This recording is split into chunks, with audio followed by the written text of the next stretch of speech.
വിവാഹമോചന കേസുകളിൽ ഒരു പ്രധാന കോൺഫ്ലിക്റ്റ് പോയിന്റ് എന്ന് പറയുന്നത് കുട്ടികളുടെ കസ്റ്റഡിയാണ്.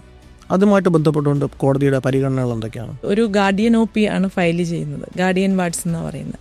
അങ്ങനെ ഒരു കുട്ടിയെ പറയുന്നത് വാർഡെന്നാണ് പറയുന്നത് കോടതിയിലേക്ക് വരുമ്പോൾ. അപ്പോൾ അങ്ങനെ ഒരു ഫയൽ ചെയ്താൽ കോടതിയാണ് അതിൻ്റെ ഗാർഡിയൻ. കോടതിക്ക് നിശ്ചയിക്കാം എവിടെയാണ് കുട്ടിയുടെ വെൽഫെയർ എന്നുള്ളത്. അതിൽ ടെൻഡർ ഏജിലൊക്കെ ഉള്ള കുട്ടികളാണെങ്കിൽ അമ്മയുടെ കൂടെ തന്നെയായിരിക്കും കുട്ടികളെ കൊടുക്കുന്നത്. അങ്ങനെ നിയമമുണ്ടോ? നിയമമല്ല, വെൽഫെയർ ഓഫ് ദി. കാരണം കൊച്ചു കുട്ടിക്ക് ഇപ്പോൾ വേണ്ടത് അമ്മയുടെ ഒരു സംരക്ഷണമാണെങ്കിൽ അത് കോടതി അത് മനസ്സിലാക്കും. കോടതി ഇൻറ്ററാക്ട് ചെയ്യും, നല്ല രീതിയിൽ കുട്ടികളുമായിട്ട് ഇൻറ്ററാക്ട് ചെയ്തിട്ട് കുട്ടി പറയുകയാണ് എനിക്ക് കുറച്ച് അച്ഛൻ്റെ, ചെറിയ കുട്ടികളൊക്കെ ആണെങ്കിൽ നമുക്കതൊന്നും കോടതിക്ക് പറയാൻ പറ്റില്ല, കാരണം കാണുമ്പോഴേ കരയും. അപ്പോൾ കുറച്ച് കഴിയുമ്പോൾ ആദ്യമേ ഒരു എന്താ പറയുക, അച്ഛനാണ് കസ്റ്റഡി ചോദിക്കണമെങ്കിൽ കുറച്ച് നാൾ കോർട്ട് പ്രിമൈസിൽ തന്നെ കാണിക്കും. കാരണം ഇത്ര മണി തൊട്ട് ഇത്ര മണി വരെ. അതിനുശേഷം പിന്നീട് അതിൻ്റെ സമയത്തിൻ്റെ ഡ്യൂറേഷൻ ഒന്ന് ഇത്തിരി കൂട്ടി പിന്നെ രാവിലെ തൊട്ട് വൈകുന്നേരം വരെ ആക്കി ഒന്ന് കൊണ്ടുപോകാനൊരു അവസരം കൊടുത്ത് കുട്ടിയായിട്ടൊരു ഒന്ന് ഇണങ്ങണം.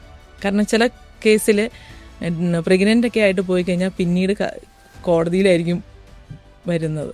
അപ്പോൾ കുട്ടി അച്ഛനുമായിട്ടൊന്ന് ഇണങ്ങുക. അമ്മയാണ് അവകാശപ്പെടുന്നതെങ്കിൽ ഇതുപോലെ തന്നെ കുട്ടി അമ്മയുടെ അടുത്ത് പോകുന്നില്ല എങ്കിൽ കോടതി ആദ്യം ഒന്ന് കോർട്ട് പ്രിമൈസസിലെല്ലാം കൊടുക്കും. മോസ്റ്റ് പ്രോബബ്ലി എല്ലാ കേസിലും കുട്ടികൾ അത്യാവശ്യം രണ്ട് കൂട്ടരുമായിട്ട് ഇണങ്ങും.